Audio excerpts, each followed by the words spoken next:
क्रॅनियम मध्ये 8 बोन असतात. कोणते कोणते बोन आहेत त्या बोनचे नाव आहे फ्रंटल, परायटल, टेम्पोरल, इथमाइड, स्पिनाइड आणि ऑक्सिपिटल. त्याची संख्या पण दिलेली आहे. फ्रंटल एकच असते, परायटल आहे 2, टेम्पोरल 1, इथमाइड 1, स्पिनाइड 2, ऑक्सिपिटल पण एकच असते.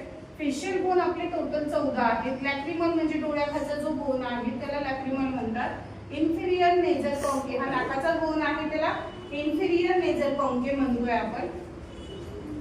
इन्फिरियर नेझल कॉन्के झायगोमॅटिक बोन आहे. चीक बोनला झायगोमॅटिक बोन म्हणतात बरोबर. आणि मॅक्झिली आहे लिपच्या खालचा जो बोन आहे अबोध लिप त्याला मॅक्झिली म्हणतात. मॅन्डिबल खालचा बोन आहे. ओमर आहे जी स्कल कॅव्हिटीला कनेक्ट आहे त्याला ओमर बोन म्हणलं जातं. पॅलाटाईन टाळूमध्ये जो आहे तो बोन पॅलाटाईन आहे. नेझल बोन आहे. आणि याच्यानंतर आपण पाहतोय रिबकेज. रिबकेज म्हणजे इथं मी स्केलेटल सिस्टीमची ही फिगर आहे. याच्यामध्ये तुम्हाला लक्षात येईल की क्रॅनियम आहे. वरच्या सर्व याला भागाला क्रॅनियम म्हणतात. फेशियल बोन आपल्या चेहऱ्यावर आहे 14. याच्यानंतर रिबकेज आहे. जे रिब्स आपण रिबकेज मध्ये ट्रू रिब्स शिकलोय. ट्रू रिब्स कशाला म्हणतात? Ribs which are directly attached to the sternum. छातीचा जो मधला सेंटरचा बोन आहे त्याला स्टर्नम म्हणतात. जे रिब्स सगळ्या स्टर्नमला अटॅच असतात त्याला ट्रू रिब्स म्हणतात. फॉल्स रिब म्हणजे ribs which are not attached to the sternum called as false rib. आणि फ्लोटिंग रिब्स आहेत. फ्लोटिंग रिब्स असतात ते 2 आहेत.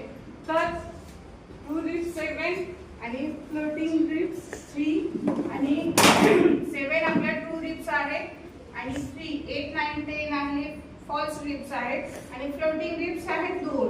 याच्यानंतर आपण पाहतोय वर्टिकल कॉलम. वर्टिकल कॉलम म्हणजे पाठीचा मणका असतो. वर्टिकल कॉलम मध्ये टोटल 26 बोन आहे.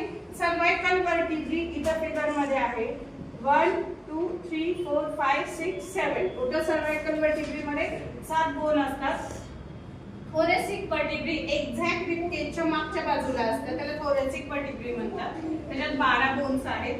लुंबार वर्टिब्री इथं दिसते तुम्हाला 1 2 3 4 आणि हे 5. हे टोटल 5 बोन आहेत. ती लुंबार वर्टिब्री आहे.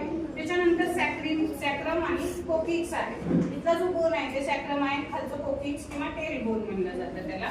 आणि याच्यानंतर आहे आपला हायर्ड बोन. कॉलर बोन जो आहे ना इथून या कॅव्हिटीला जो कनेक्ट केलेला असतो तो हायर्ड बोन असतो.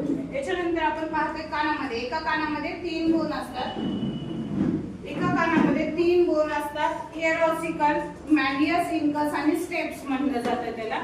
याच्यानंतर आहे अपेंडिक्युलर स्केलेटन. इयर ऑसिकल आपल्या बॉडीमध्ये सगळ्यात स्मॉलेस्ट बोन असेल तर तो स्टेप्स असतो एवढं लक्षात ठेवा. स्टर्नम हे आपले रिबकेजला अटॅच असतो. अपेंडिक्युलर स्केलेटन मध्ये 126 बोन्स असतात. 4 लिम्स आपले एका हातामध्ये 30 बोन असतात. दोन्ही हाताचे मिळून 30 आणि 30 60. आणि पायामध्ये एका 30 असतात. 30 आणि 30 60.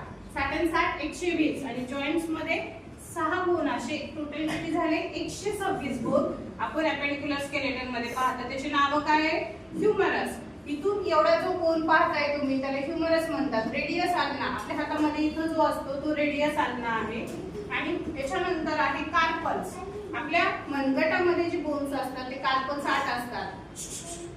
कार्पल्स 8 असतात. मेटाकार्पल्स 5 आहे आणि फॅलेंजेस टोटल 14 आहेत. कसे मोजलेत 1 2 3 4 5 6 7 8 9 10 11 12 13 14. Total phalanges are 14. Hind limb म्हणजे पाय. आपल्या पायाचा जो फिमर आहे तो आपल्या बॉडी मधला लॉंगेस्ट बोन आहे फिमर. फिमरच्या नंतर आहे टिबिया. इथं दाखवलंय तुम्हाला फिमर, टिबिया आणि फिबिया. जसं रेडियस आल्ना समांतर आहे तसं पेंडरीमध्ये जो बोन असतो त्याला टिबिया आणि फिबिया म्हणतात. गुडघ्याचा बोन आहे त्याला पटेला बोन म्हणलं जातं. याच्यामध्ये जसं हाताच्या मनगटामध्ये बोन असतात 8 असतात आणि पायाच्या ह्याच्यामध्ये असतात त्याला टार्सल्स म्हणतात. 7 असतात टार्सल्स. आणि मेटाटार्सल्स आहे ते 5 असतात. फॅलेंजेस आहे ते 14. असे टोटल मिळून किती झाले बाळा 30. तर असे गडर जॉइंट्स आहेत. हाताचा आता इथला जॉइंट्स मी तुम्हाला सांगितलं होतं की बॉल अँड सॉकेट जॉइंट आहे. ह्युमरस आपलं जिथं जॉइंट होतं ना शोल्डर मध्ये हा जो बोन आहे किंवा जॉइंट्स आहे स्कॅप्युला त्याला पेक्टोरियल जॉइंट्स म्हणतात. आणि क्लॅव्हिकल कुठं असते रे? क्लॅव्हिकल इथल्या बाजूला असतात जी शोल्डरला आणि स्कॅप्युलाला अटॅच असते. त्याला ही 2 बोन आणि ही 2 4 झाले. पेल्विक आता पायामध्ये जिथं तुमचा फिमर बोन अटॅच आहे ना त्याला काय म्हणलं जातं? Coxal bone. याला कसला बोन म्हणलं जाते? Coxal bone. इलियम, प्युबिस आणि इशियम ह्या तिघांना ते कनेक्ट केलेले असतात. अशी आपण स्केलेटन सिस्टीम पाहिली आहे. स्केलेटन सिस्टीम नंतर मी केमिस्ट्री मध्ये तुम्हाला एलिमेंट सांगते. कोणते कोणते? Hydrogen, helium, lithium, barium, boron, carbon, nitrogen, oxygen, fluorine, neon, sodium, magnesium, aluminium, silicon, phosphorus, sulphur, chlorine, argon, potassium, calcium. आता मला सांगा की आपल्या ह्याच्यामध्ये हायड्रोजन आहे हा पहिला एलिमेंट आहे बरोबर. हेलियम डुप्लेट कंप्लीट आहे त्याचं. आणि इनर्ट गॅसेस कोणते आहेत? निऑन हा इनर्ट गॅस आहे. काय इनर्ट म्हणतात त्याला? नोबल गॅस का म्हणतात? आउटर मोस्ट कक्षेमध्ये त्याचे 8 इलेक्ट्रॉन्स असतात. त्याची ऑर्बिट कंप्लीट झालेली आहे म्हणून त्यांना नोबल किंवा इनर्ट गॅसेस म्हणतात. तर हायड्रोजन, हेलियम इथून आणि याच्यापैकी काही मेटल्स पण आहेत. सेम मेटल्स आहेत सोडियम, मॅग्नेशियम, ॲल्युमिनियम. आणि मेटलची प्रॉपर्टी आपल्याला माहिती पाहिजे. मेटलची प्रॉपर्टी काय आहे?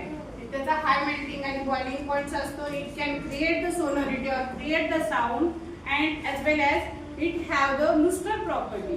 ज्यावेळेस कुठलीही मेटलची वस्तू खाली पडली तर आवाज करते की नाही? त्याला काय म्हणतात? त्याला सोनोरिटी म्हणतात. लुस्टर म्हणजे चकाकी असणे. आई ज्यावेळेस आपल्या घरची तांब्याची भांडी घासते, तांबे एक मेटलच आहे, त्यावेळेस चमकतात की नाही म्हणून त्याला लुस्टर म्हणतात. मेटलची प्रॉपर्टी मध्ये त्याला लुस्टर म्हणलं जाते. आणि नॉन मेटलॉइड्स म्हणजे जी मेटल नाहीये त्याच्यामध्ये चमक नसते, चकाकी नसते, सोनोरिटी नसते. हे लक्षात घ्या.